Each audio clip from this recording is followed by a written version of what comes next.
Hey guys, welcome back to another video. Today we're going to be doing Hilla, and this is my liberation mission for Verus Hilla, and I'm basically going to go over all of the, little idiosyncrasies that you need to know for soloing her, or I guess even doing this in the party.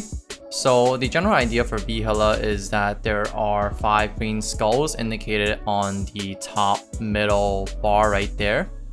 And essentially the 5 green skulls indicate your life, and if you get hit by the strings you get a red skulls, and these red skulls are basically fake deaths, which means that they aren't actually your real deaths, and they'll only become your real death when it is FMA time, and FMA happens when the hourglass is empty. So when you get stunned by the strings, it drops 3 crystals that fall to the ground, as you saw, and it also lights a candle in the background. And essentially once all the candles in the background are lit, then she summons an altar, and you have to break that altar using your NPC key or your interact button to basically smash that button on top while you're standing on top of the actual altar to break it. And once you break the altar, you get to have, I think, around 5 seconds of unlimited healing. And once you break the altar, all of the red skulls that you have will reset to green. The altar can be broken if she stands on top of it or if she teleports on top of it. And keep in mind that HP death will remove one of your skulls permanently, so just make sure you don't die to HP, although that really should not be an issue if you're doing this in GMS, because healing familiars help a lot in this fight and basically take a lot of the dodging out of this fight. And in this whole fight, you're basically permed potion lock, and the only time you're not potion lock is when the altar is broken for a few seconds. And because I did this for my liberation, this is actually just phase 2 of the fight. Phase 1, 2, 3, 4 of the fight all share the same mechanics, and essentially she just has more attacks as the phases progress. It's really the same thing at the end of the day, she just has more things added on top. So for all the phases, she has teleports. She has the little bind key that she does with the little blue ghost looking kind of animation, and after she does that little stun thing, she'll launch you forward, and you can avoid this, or I should say avoid getting launched across the map really far if you teleport down. So for mages this is pretty good, but for other classes it might be a bit harder. But you can also flash jump in midair to prevent yourself from going too far. And she also has a skill that is basically just swiping forward, and when she swipes forward you can just dodge this by standing behind of her or just standing really far away from her. She also has another skill that has the animation of her just slashing down, which is just throwing her scythe on the ground, and this attack has a super big range to it, and it's deceptively big, so it's really hard to dodge. I don't even think I can dodge it unless I teleport really far out of the way, because it hits both the front and the back. So yeah, it's a pain in the ass to dodge. She also summons 2 minions, and these 2 minions are basically there to tank some of the damage for her and essentially limit your 1v1 type of skill, because if you can't multi-target with your main bossing key or main bossing skill, it's going to reduce some of the damage that it does to her. And they also do constant damage if you stand on top of them while they're lying on the ground. You have to kill them, I think, 3 times before they actually fully die and they don't come back for a while. And obviously you want to avoid getting red skulls before FMA happens. Sometimes I do it pretty safe by just standing really far away from her and just not even bother doing damage, because I'd rather play it safe and not lose that one valuable life as opposed to trying to get that little bit of extra damage in.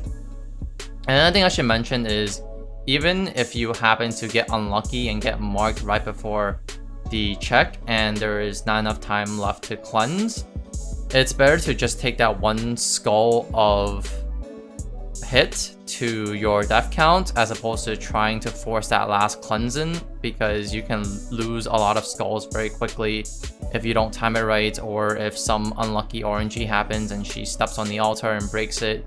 It's just not a good idea, so just keep that in mind and don't try to force that cleansing.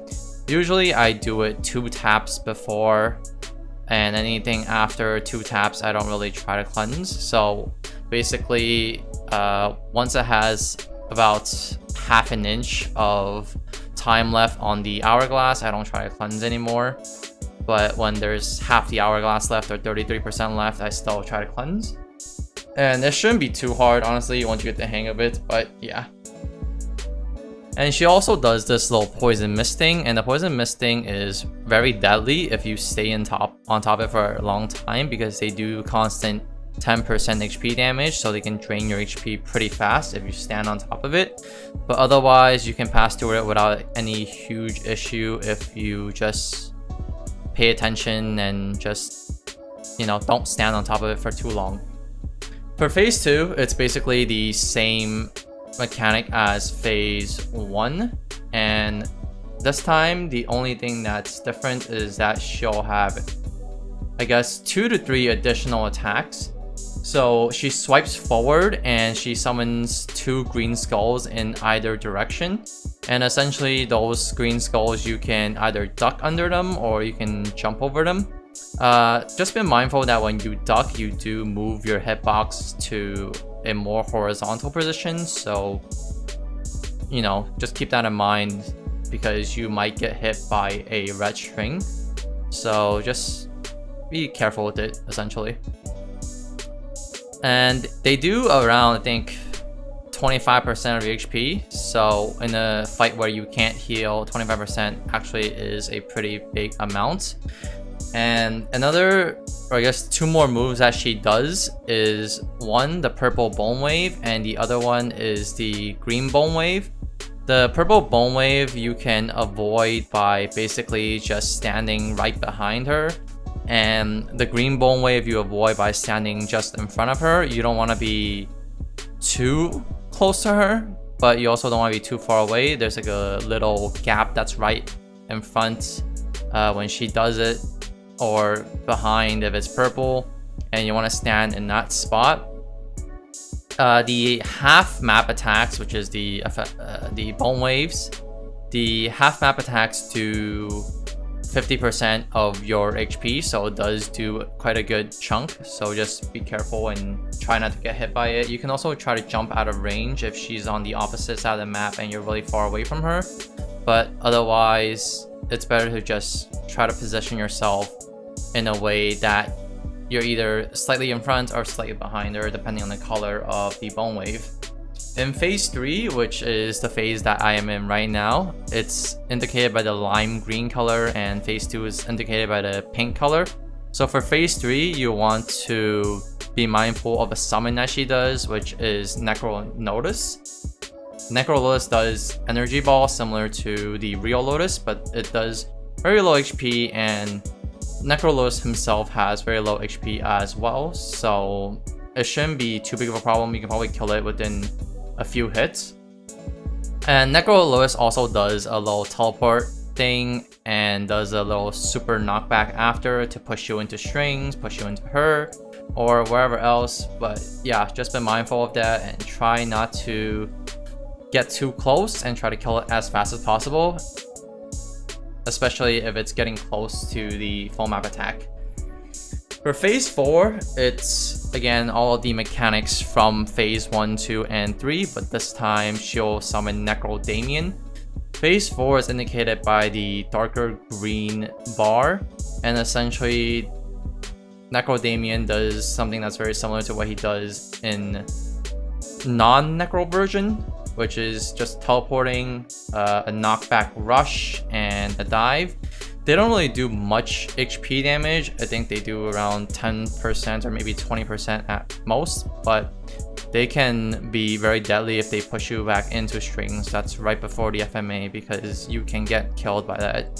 So just be mindful of that and you should be good. I haven't really had trouble with either of the two bosses, or I guess Necro version bosses, so I wouldn't worry about them too much, because if you make it far enough into phase 3 and 4, you could probably kill them relatively quickly. Verus Hilla is one of those bosses where you have to practice consistently to get the hang of it, and once you get the hang of it, the boss becomes very easy. It's not super RNG like a lot of the other bosses, but you know, as long as you're careful and smart with how you're getting your marks and when you're getting your red skull marks, you should be fine. And dodging strings, you know, in the beginning, it's going to be a really big pain and you're probably gonna screw up a lot. To be honest, I screwed up a lot. I couldn't even survive a full 2 minutes when I first started. But then once you get the hang of it and you kind of have a feel of how to dodge strings, you'll basically not even think about it, and it becomes just super easy and muscle memory, like, essentially. And one of the tips I would give for dodging strings is you ideally want to not thread the needle. So if there are places without any string that you can easily go to, you want to try to go to that. And in certain instances, there are strings that are more spread out and gives a wider gap, as opposed to certain strings that have a very tiny gap. So what you want to do is go to the bigger gaps if you can, and only thread the needle if you really have to. Otherwise, it's just going to get you marked very easily. One party mechanic that I should mention is that you guys want to coordinate with each other so that you guys can take red skulls evenly. So you never want to have one person with one red skull and then everybody else has 4 red skulls and they're about to die out.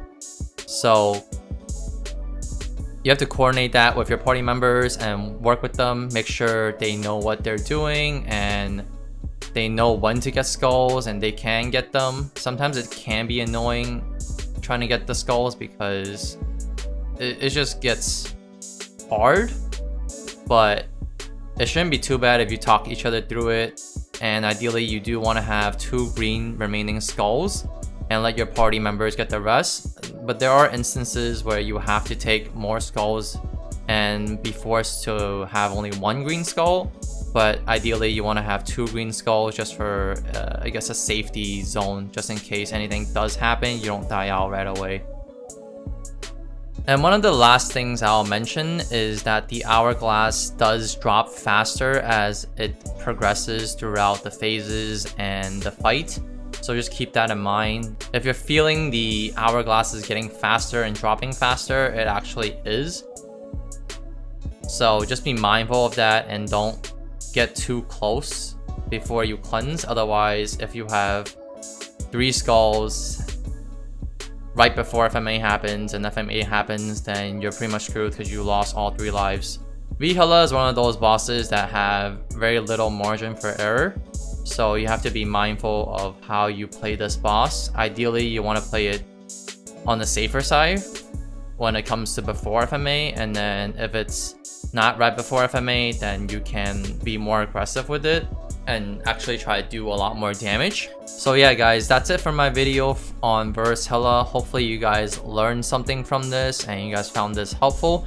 If you did, please make sure to drop a like and subscribe to the channel. If you guys have questions, I am open to answering them. Just let me know in the comment section below and I'll try to get to them. As always, thank you guys for watching and I'll see you guys in the next video.